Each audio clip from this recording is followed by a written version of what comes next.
আগস্টের 15 তারিখে ওরা একটা প্ল্যান করছিল, সেই প্ল্যানটা যেন বাস্তবায়ন না করতে পারে সেই কারণে আমি সবার প্রতি রিকোয়েস্ট করতেছি, এখানে শুধু ছাত্র সমাজে নয়, এখানে প্রত্যেকটা আপামর জনতাকে আমি বলতেছি, আপনারা যে যার জায়গা থেকে প্রস্তুত হবেন।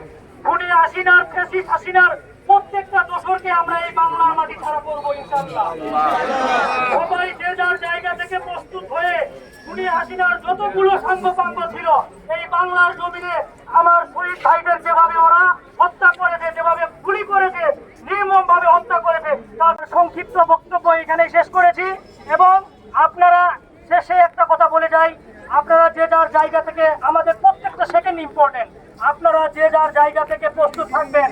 খুনি হাসিনার কোনো সাঙ্গপাঙ্গ যেন বাংলার জমিনে কোনো অরাজকতা সৃষ্টি করতে না পারে, এই প্রস্তুতি নিয়ে আপনারা সামনে এগিয়ে যাবেন এবং আমরা আপনাদের পাশে থাকবো ইনশাআল্লাহ। এই শেষে আমি আমার বক্তব্য শেষ করছি। সবাই ভালো থাকবেন, সুস্থ থাকবেন। আসসালামু আলাইকুম।